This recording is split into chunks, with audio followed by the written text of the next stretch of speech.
to another the digital. Wow, I Speak to am me daily.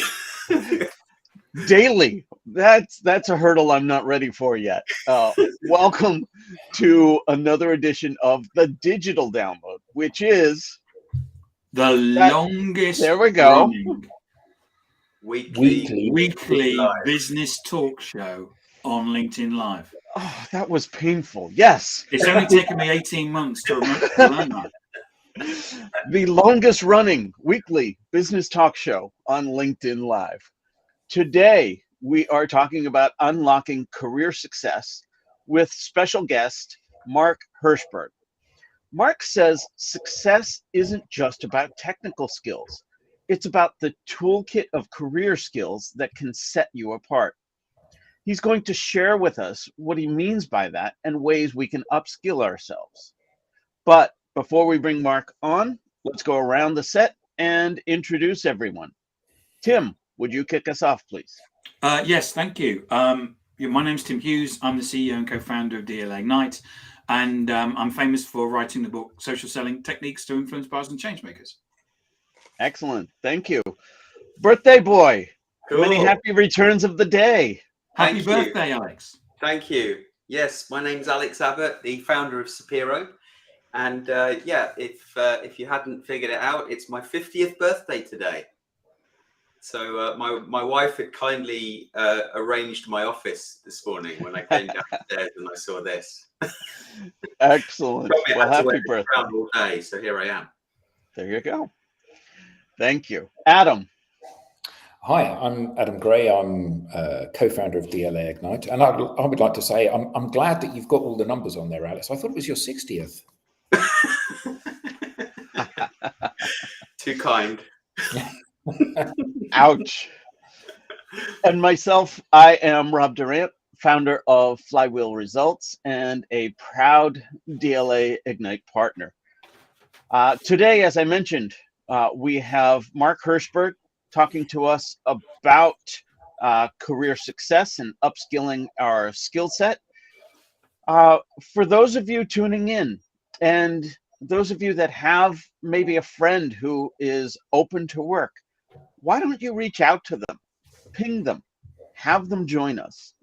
We strive to make the digital download an interactive experience, and audience participation is highly encouraged. Yeah. So, with introductions done, let's bring on Mark. Mark, good morning and welcome.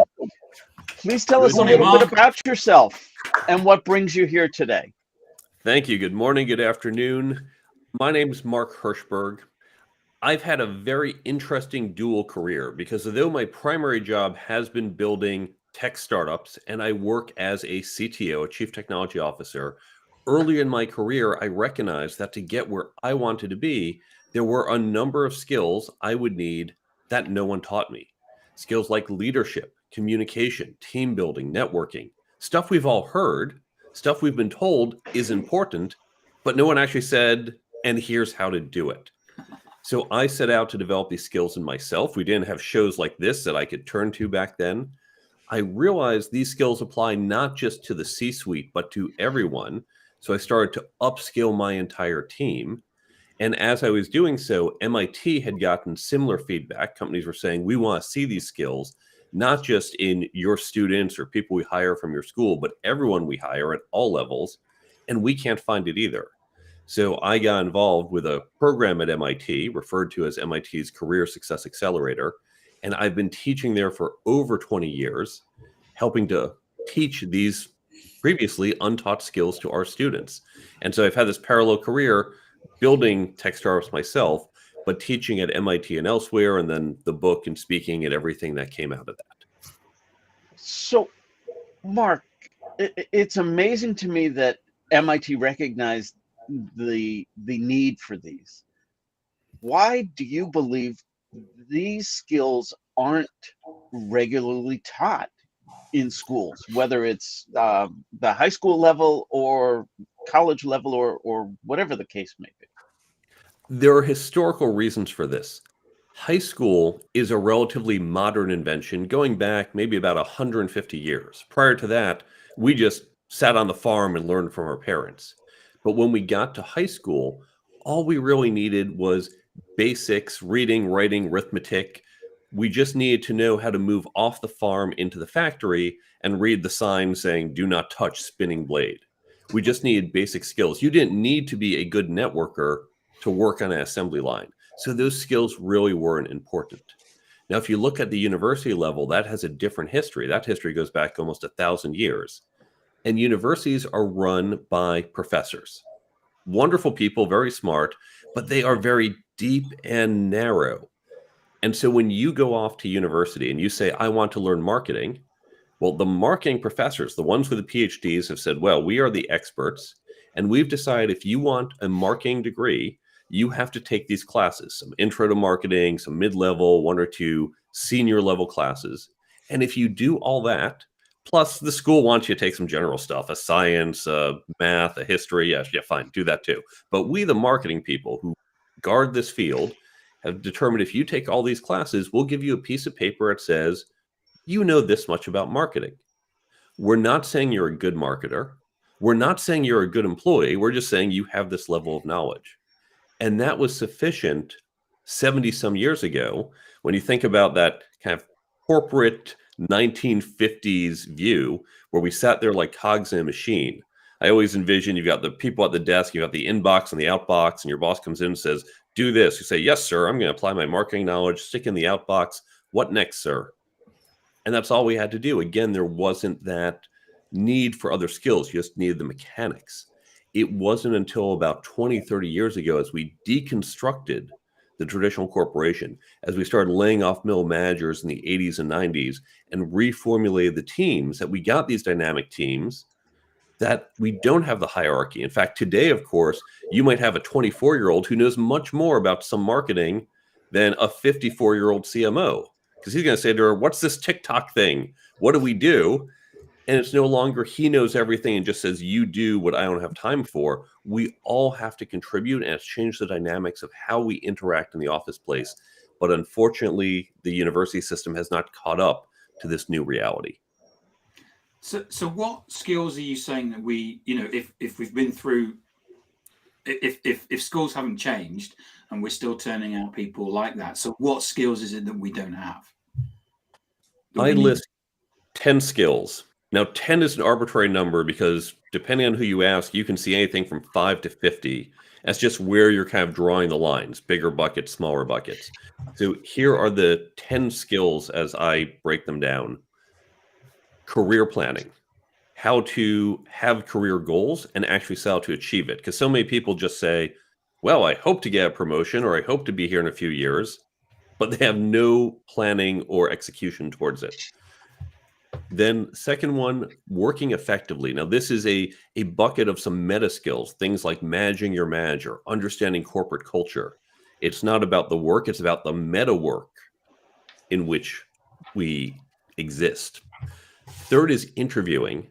Now, there's lots of support for how you interview as a candidate, but we rarely, if ever, teach people how to hire someone else. And yet so many of us are responsible for hiring our peers or subordinates with no training whatsoever. Then we have leadership and management skills.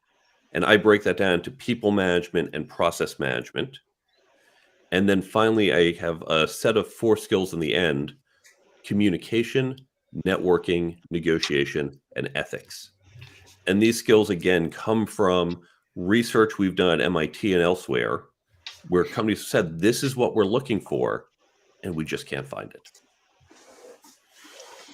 So when it comes to something like leadership skills, how can I practice leadership skills if I'm not in a leadership role? Great question. Great question, Rob. I know it is. I asked it. I'm going to give you 2 answers. First, this is an exercise for the listeners to do later.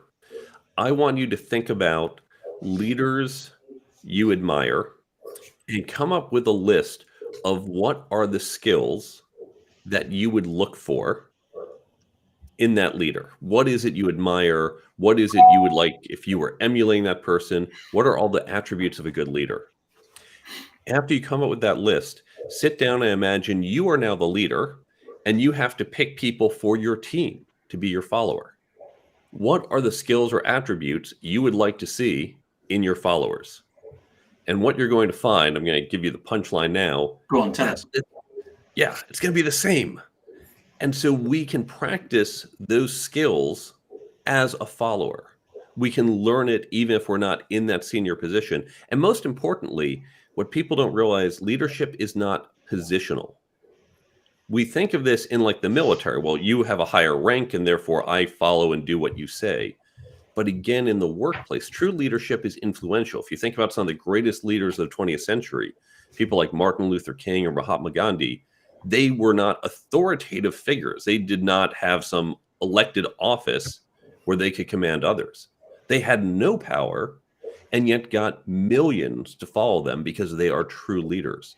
And so what companies want when they say we want leaders, they're not saying, well, we need more people in senior roles.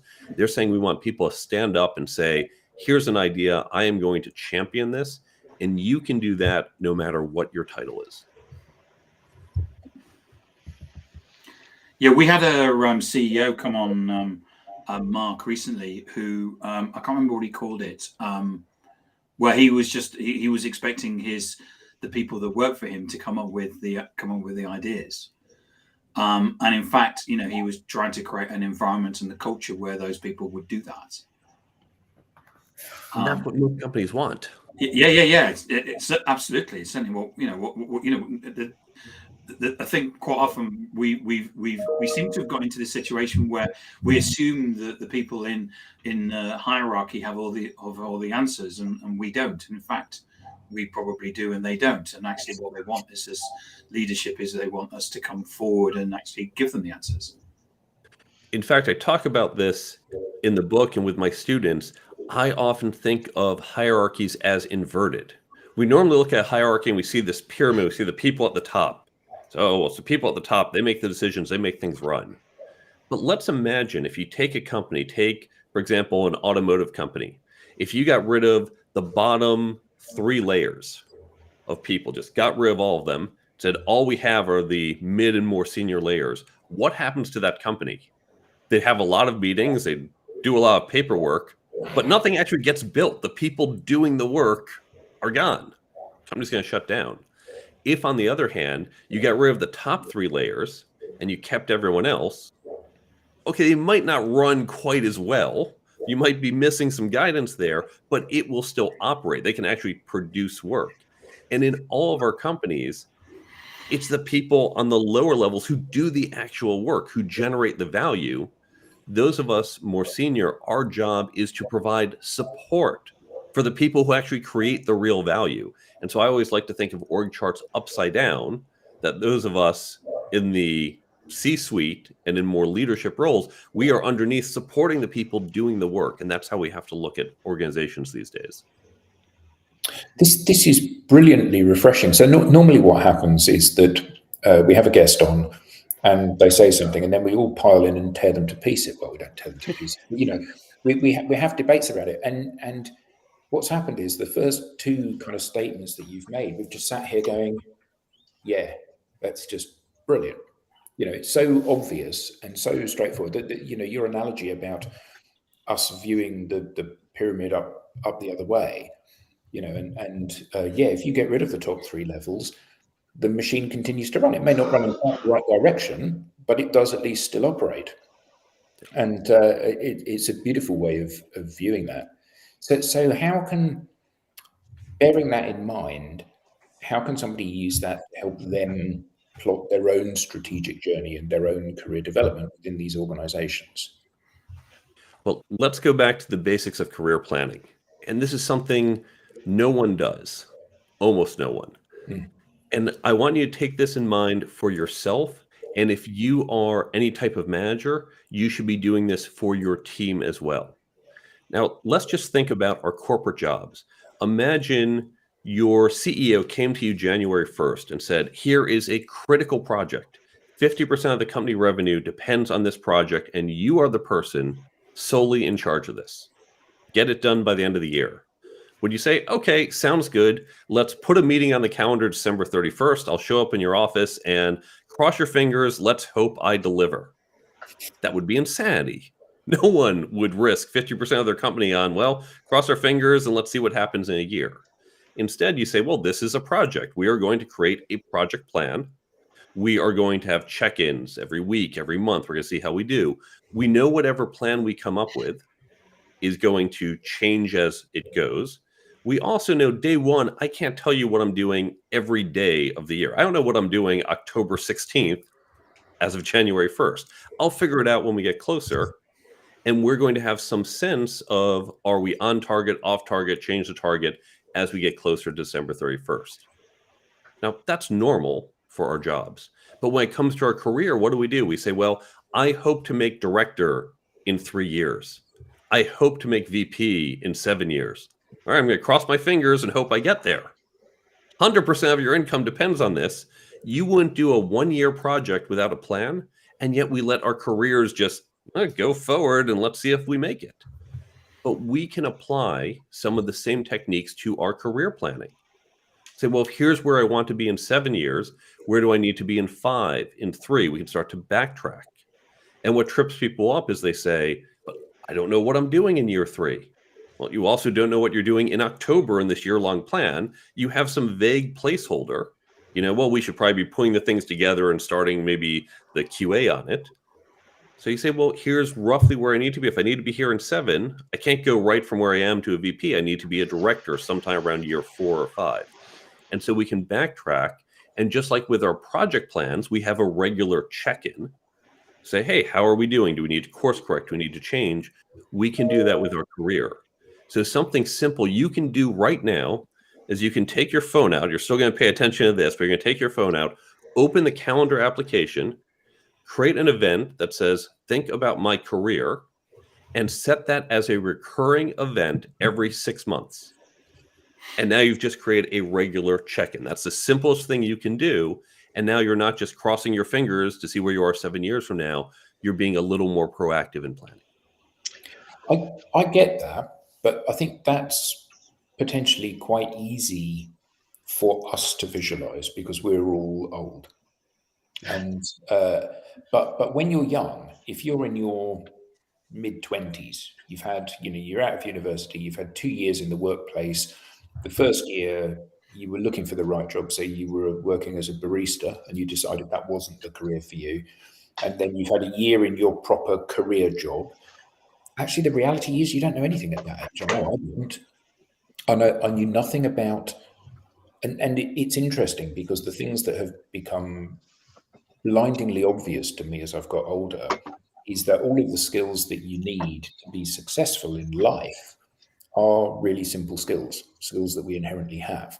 And yet we tuck these away and we think that what's important is that I have to do this thing or go on that team building thing or do, and those are the predicators of success. And actually smiling and saying please and thank you and turning up on time and stuff like that is the key stuff. But when you're young, you don't know that. The only reason you know that is that you keep turning up late and not getting the business. And then you realize, maybe the two are not entirely disconnected. So how do young people not only learn these skills, because it's something, when you tell somebody who's young, honestly, it's as simple as this. You need to do these 5 things. They look at you as if you've come from another planet because they don't believe that the key to unlock it is so simple. So how do they learn those skills? What young people should do, and really any of us should do when we're looking at further up on the ladder or lattice, if you've heard that model, is to talk to people further down the path. They don't even have to be further down your path. One of the mistakes we make is we teach people about careers in this very binary way. If you think back to when we were kids and Johnny's mom would come in and she was a doctor and she'd talk about being a doctor, and then the teacher would say, do you want to be a doctor? Yes or no? Oh, I want to help sick people, or no, I don't. Do you want to be an accountant? Yes or no? It's No. binary. And see, that's the answer. But in fact, when you look at jobs, now we all say, well, I know what a doctor does. Every 7-year-old understands what a doctor does. Well, actually, most people don't. We think, well, doctor takes care of sick people. Here in the US, if you're a doctor and you're in private practice, yes, you take care of sick people. You also do a heck of a lot of paperwork. There is a huge amount of paperwork, which every doctor I know hates. And there's dealing with all the insurance company issues. And if you run private practice, you have to hire staff. Oh, you have to go find clients. You have to come up with a budget and work with your accountant to figure out, are we making money or not? There's a whole bunch of other skills that we don't talk about. In fact, for some people, that's more of the work they do than actually taking care of the sick people. And so we need to break down any and every job we look at. And even again, for those of us who might be mid career, say, well, if I want to get to this next level, tell me, what do you actually do? Because we might see our boss or so on the next level. Well, we see them, they run the meetings, they seem to make these decisions. But what we don't see is the paperwork or the solo work, or they're spending lots of time doing budgets or managing risk. And by understanding not just the role, be a doctor or not, but all the different components, we can do a few things. First, we can say, do I want to do all these things? Oh my God, there's 60% travel. I don't want to do that. That's not the role for me, even though it sounds cool, even though the headline of the role is great, the actual tasks are less fun. But then also, once we understand these tasks, we can say, wow, how do I do that task well? What skills do you wish you knew 5 years before you took this role? What makes someone successful or not successful? We can get guidance from someone further down the path than us. Mark, when you say that, that reminds me, as you were talking about, well, you know, if we sit down and say 7 years from now, 5 years from now, I want to be a director. It's one thing for us to do career planning and think like that. But how many of us really just treat it as time in title? If I do this for 5 years, I will make it to the next level, where we don't think about the skills development. What does it take for me to get from here to that next level beyond simply time in title? How do we identify the skills, and then what do we do about working on them? Not all of us can go back to college. Great question. And we don't need to go to college to do this. So when you're having these conversations, what you're finding out is, for this target role, here are the skills that you want to get. These are the, let's say, 7 skills. And so you break those down, and then you think, well, I'm over here and I've got these skills. So from here to here, there is a skills gap. I might have 4 of the 7 skills, and maybe I still need to improve in one of them. And then there's 3 other skills. So now I've got, from here to here, I have all this time to work on those skills. If I want to be here with all these skills in 3 years, how do I plan out those 3 years to develop the skills, to fill in the gap? Now, we can think, for example, mechanically, if you are a salesperson, you might say, well, I'm doing well in sales. I am adding new customers. I've got good numbers. But if I want to be a VP of sales, at some point, I have to demonstrate that I have opened new territories. That's very important for a VP. You can't just sell a lot. You have to open brand new territories. I've never done that. So how do I do that? Either I get into a role, maybe a director level role where I can do that. Maybe I move to another company that's a smaller company that's looking to expand, where I just say, yep, everyone's going to get some new territory. Or maybe I talk to my boss and say, you know what, maybe not this year, but next year, as part of my development, can you assign me a new territory that I can develop? So once we've identified the skills we have, the skills we need, and what that gap is, we want to create that plan. And it could be going back to school, getting a master's degree. It could be taking online classes, but it could also be through mentoring, through work and practice. There's many different ways to achieve certain skills, but it's having that proactive plan to do so.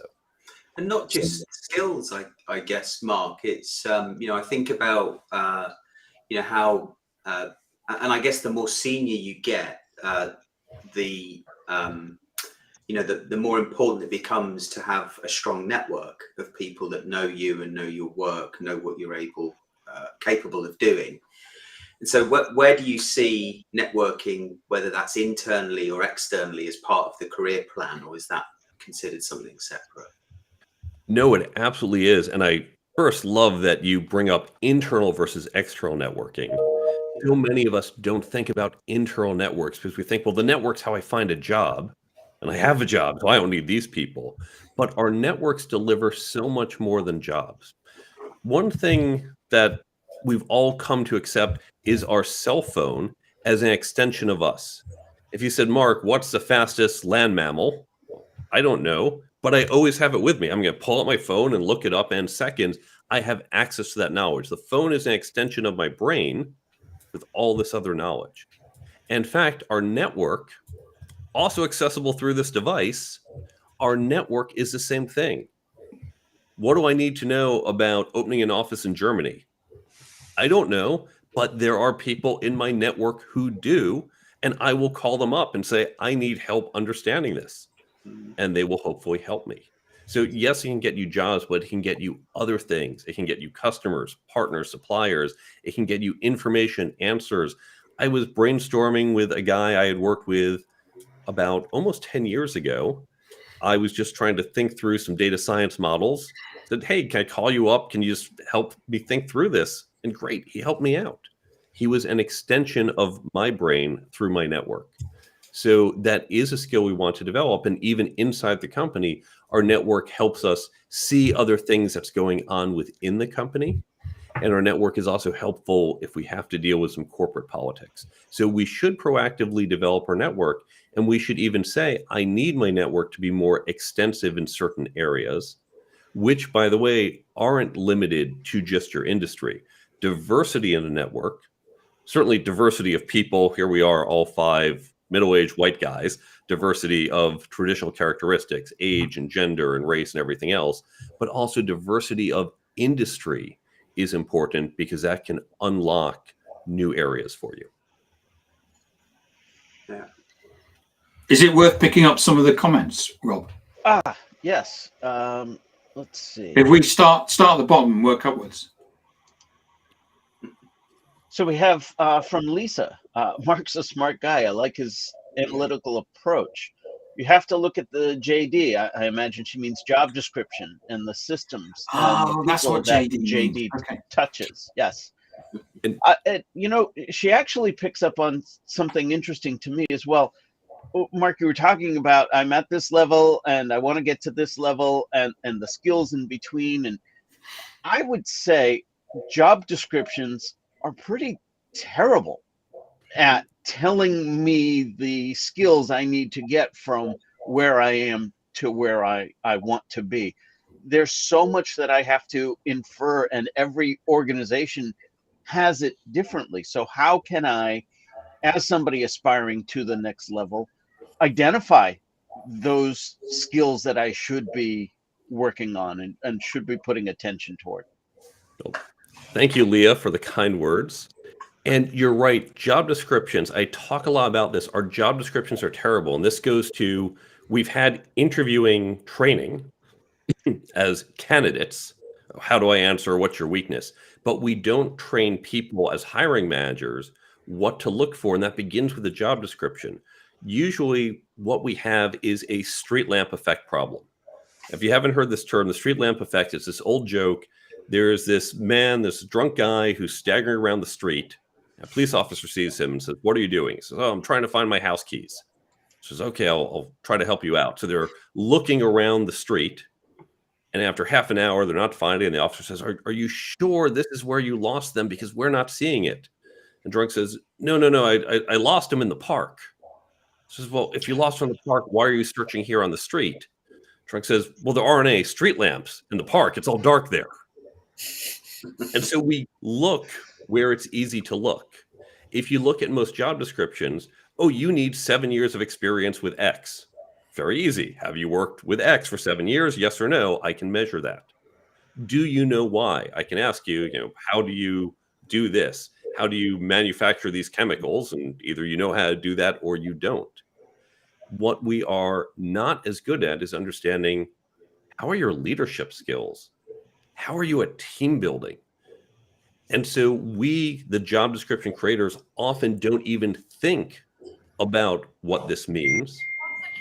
And then we don't think about measuring it. So you're absolutely right. And there are these hidden implied things that are just below the surface. They're almost unconscious in the mind of the interviewer, which makes it very hard for us as candidates because we have to understand what are they actually looking for, and then how do I sell myself into that. Now, even when it's explicit, I'll give you one of my big pet peeves. And I was guilty of this myself earlier in my career. I would write job descriptions that would say strong leadership skills, strong communication skills. We see this often. What the heck does that mean? What are strong communication skills? Does that mean you can get up on the TED stage in front of 10,000 people and deliver a fantastic world-class talk? Those are great communication skills, probably not what they're looking for. Does that mean you can write super succinct emails? Also a great communication skill, but maybe not what they're looking for. Does it mean you can communicate technical ideas in your domain to other people? Maybe it means that.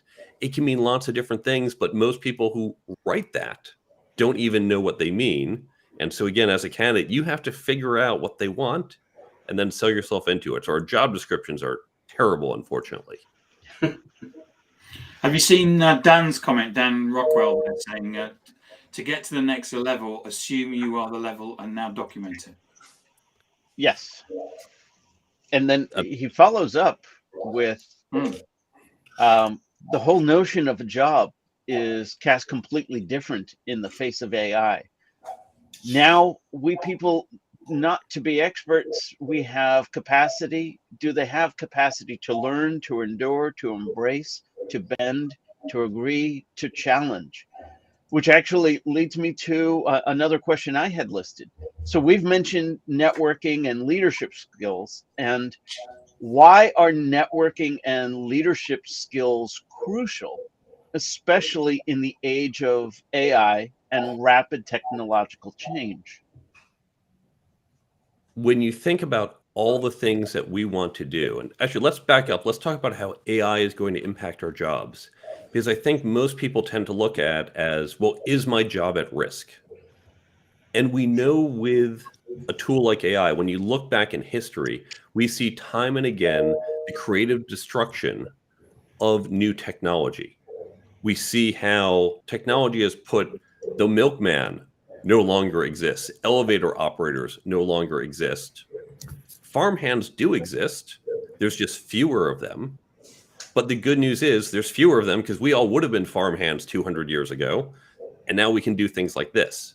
So we're going to lose jobs, but it's going to create new jobs because without technology, we would not all be here today.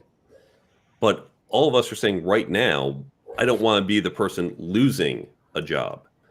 And what it comes down to, it's again, don't look at in a binary way, break it down into those tasks and say, here's the 7, 12 tasks that I do at work, create that list.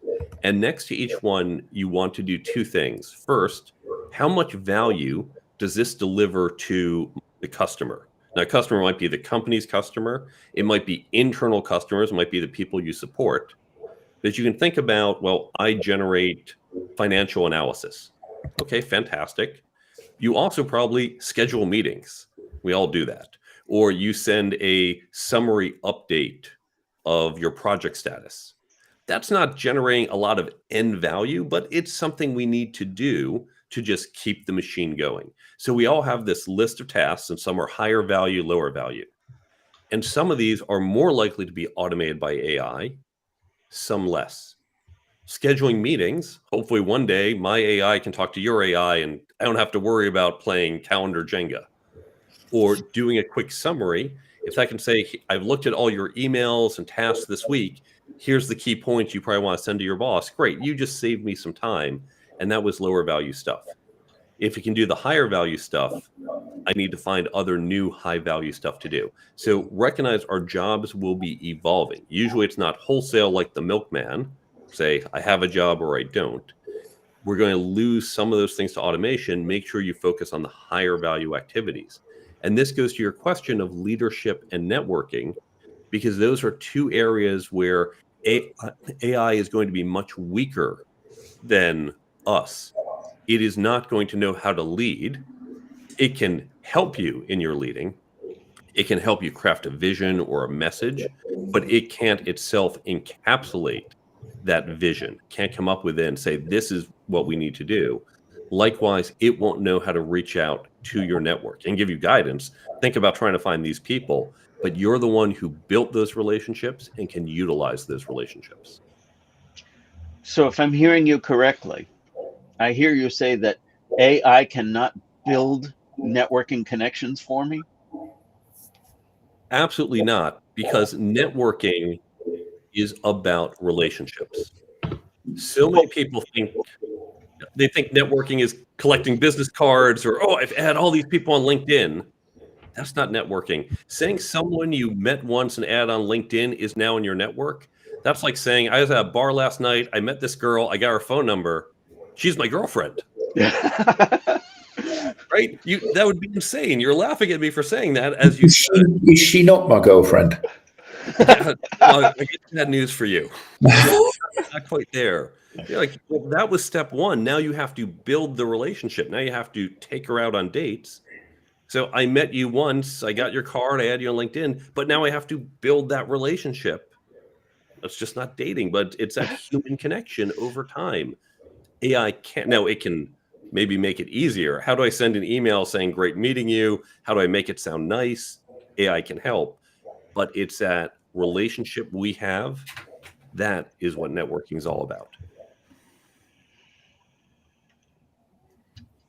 So let's see. I understand that people have been using ChatGPT and AI to create dating profiles, etc. I've heard that as well. I can also tell you I get a lot of a lot of sales spam, which is clearly AI generated from the salespeople, but those are not relationships. Those are attempts at transactions. So this week I actually did it the other way around. I put the spam emails into ChatGPT and asked ChatGPT to basically write a sarcastic but polite email to let the person down. And I sent a few of those out. It was good fun. I hope you share that online because I shared it when I did it. It's on my LinkedIn profile. Fantastic. Nice. So Mark, another serious question for you now. So in the era of sort of co-creation and the need for individuals to collaborate and co-create things by, sharing their minds, as you mentioned earlier, where do you see that playing a part in one's career success? That is becoming a more and more important part of our careers. It goes back to what we said earlier. The 1950s model of work was we sat there as cogs in the machine. And so we just did what we were told, and our boss generally knew more than we did. But if you look at the modern systems, I gave the example earlier, the 24-year-old who knows more than the 54-year-old about social media. The 54-year-old can't even envision, what can we do with this? How can we use this to move forward our mission or even to come up with a new strategy? And so we have to collaborate, particularly across departments, across people, to synthesize new opportunities. And so this means that engagement with others and that communication and teamwork is becoming so much more important in our jobs, because that's where we're going to unlock value. The mechanical, I'm just going to turn as a cog in the machine, that's the stuff more likely to get automated away by AI or other tools. So you're spot on with the importance of those skills.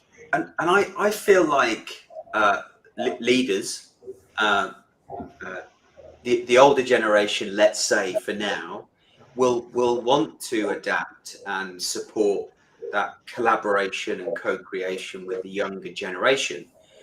But when I think about Gen Zs and the percentage of the workforce that will be Gen Z in just a few years' time, I kind of assume, and it's never a good thing, but that they won't feel the same way. They'll know better. They'll want to do it their way. What's your thoughts on that? I don't think it's so much they want to do it their way any more than all of us when we were young. At 23, you think you know everything. Well, my way's better, and I just learned this, and you're out of date. And I think all generations, including Gen X and probably some of the other millennials certainly all think they know better. So I don't think Gen Z is unique in that experience. Where I do think they are different, and what I'm hearing from my peers, other companies, from what I'm seeing with my students and others, is particularly the last few years, younger millennials and Gen Z all got disrupted in their social maturity as we all sat home, especially Gen Z during some crucial years in high school and college and just out of college. They lost a lot of time just learning socialization skills. Now, it might be in high school, basic socialization skills. It might be socialization in the workplace if they were just out of school when COVID hit. But there's been a lot of, I think the term I want to use is one we're not supposed to use anymore. Just a lot of backslide in terms of development of those skills. And I think we need to help move them forward. Something I encourage companies to do these days, a lot of companies are doing hybrid workplaces, some days in the office, some days remote. And what I encourage companies to do is something counterintuitive. The days at home, that's the days where you really want to focus on getting work done. I'm going to actually create the report. Remember, put the TPS cover on it. I'm going to write the code, whatever it is you do. But when we are in the office, in fact, there we want to emphasize more some of the socialization. We want those water cooler conversations. We want people to say, look, I know you're only in the office for 2 days this week, but take some of that time to go get coffee with a coworker. Now, managers hate this. Managers want people in the office because if you're a manager, it's harder to see what's going on when you're all remote. As a manager, I can kind of see, I can look around the office, see who's working, who's collaborating. I can see, are people stressed? Are people happy? How things are going? Harder to do that over Zoom. So managers like people in the office because they can see and watch. But in fact, we want people to be less focused on getting the kind of mechanical work done and to really emphasize that socialization. I'm not saying 3 days of parties, but do take that extra time to socialize because that's what we can't do at home.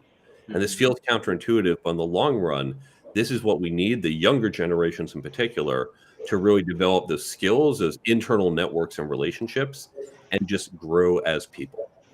So do you represent the organization or the individual when you're working with them? Yes. And there's not much of a difference because if you look, for example, here in the US, we've got the auto workers on strike. And you say, well, it's the workers versus the company. But right now, nothing's getting done because they're not working together.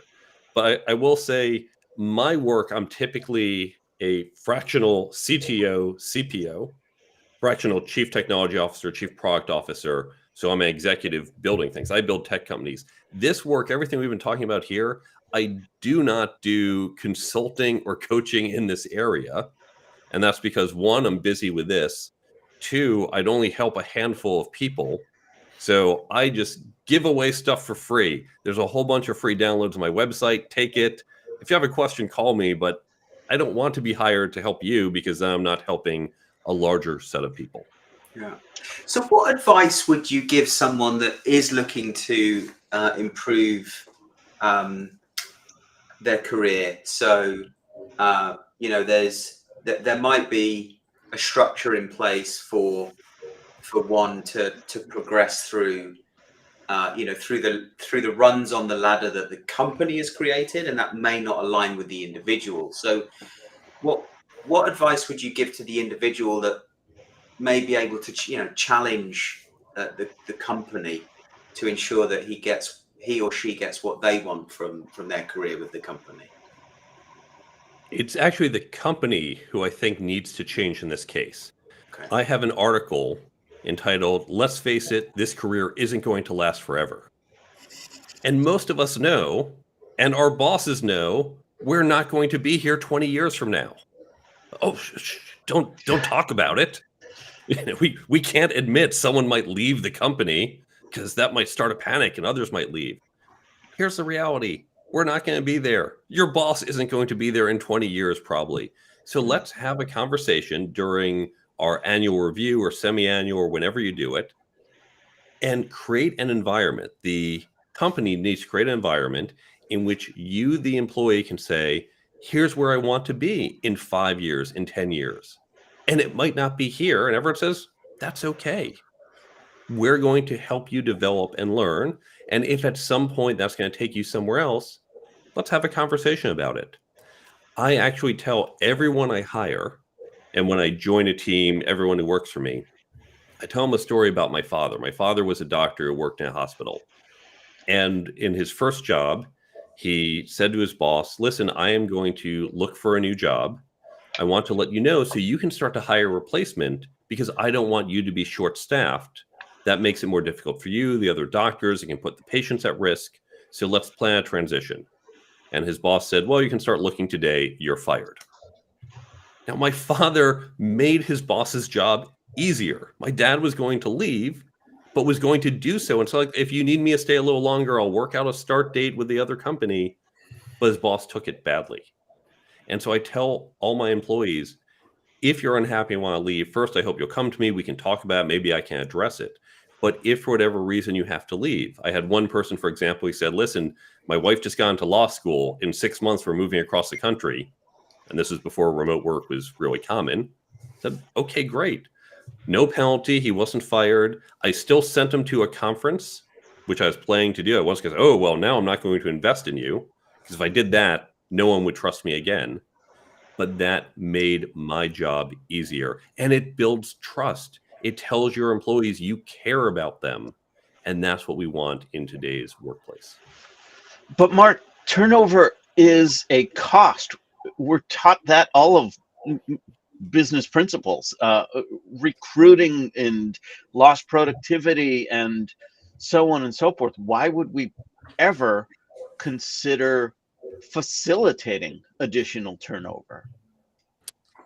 For the same reason, sometimes we want to fire customers. Now, we talk about with customers, you look at who's generating value, who's generating cost.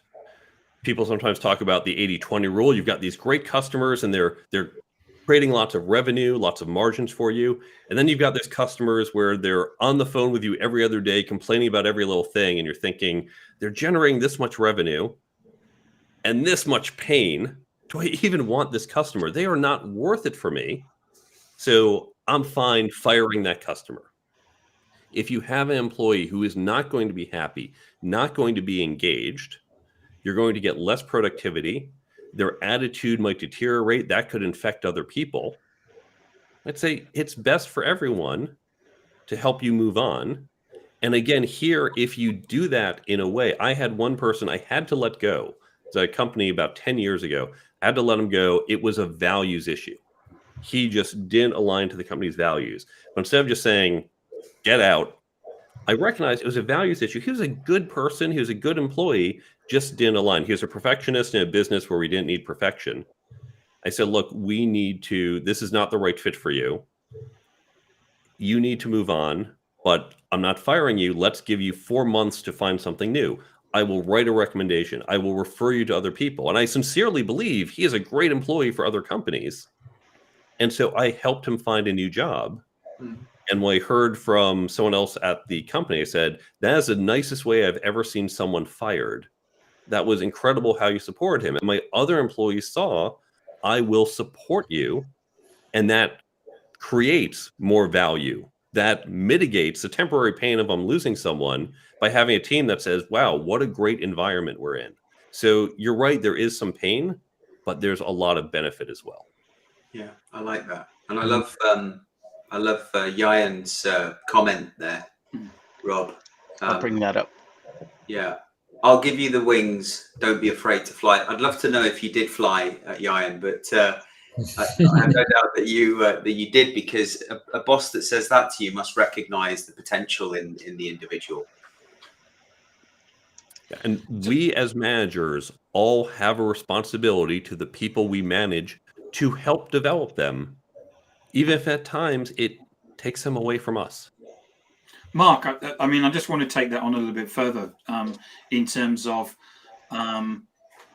using words like mentorship, sponsorship, being an ally of people. What do you think about that as leaders? You know, should we be mentoring? Should we be sponsoring? Should we be allies to people? 100%. And let me give you a specific concrete way to do this. And this is one of the free resources I just give away. I'm not selling a program. It's please take it. When you think about these skills, learning these skills, it's a bit like learning a sport.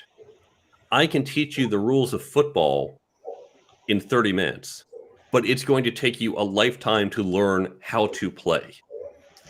It's not just knowing the rules, it's practicing, it's doing.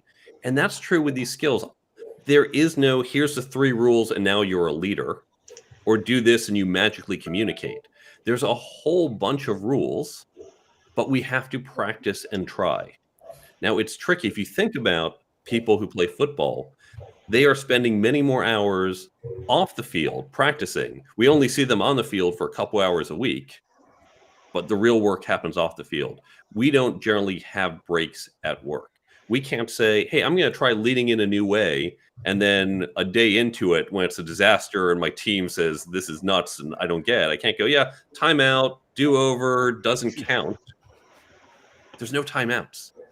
But what we can do is we can create a practice arena. So I recommend to everyone, the best way to learn these skills is to create peer learning groups. I recommend groups of about 6 to 8 people in size, but there are ways to make it bigger. And you get together, you want people from different departments, not all salespeople together, all finance people together, different departments, but similar levels, because you don't want very senior and junior people together. And if you're at a small company or you're an individual, go use a tool like Meetup and go find other people. You don't all have to be at the same company. So you get together and then get some content. And you can use a book if you want, mine or others, but you don't have to buy a book. You can use articles, you can use podcasts, you can use a great show like this one. You just say everyone's going to read these pages or listen to an episode like this, and then we're going to come together and discuss. Because it's in that discussion, as we talk about leadership, for example, you share what you got. I think, oh, that's a different perspective. I never thought of it that way. Someone else will say, you know, I tried this years ago, and here's what worked for me, and here's what didn't. And that's almost like the scrimmage. I can hear how things are going, or I can say, hey, I'm thinking of trying this. What do you think? And get feedback. And that's our practice. And so you can create these groups. They are free. There's no cost. But when you create these groups, you get 4 incredible values. First, you're creating engagement with your employees. You're saying, I care about you. I'm upskilling you. Second, you get that upskilling. You get improved, better employees. Third, you are fostering those internal networks, because I am meeting people from different departments. I'm getting to know them and building relationships. And finally, I am creating a common language.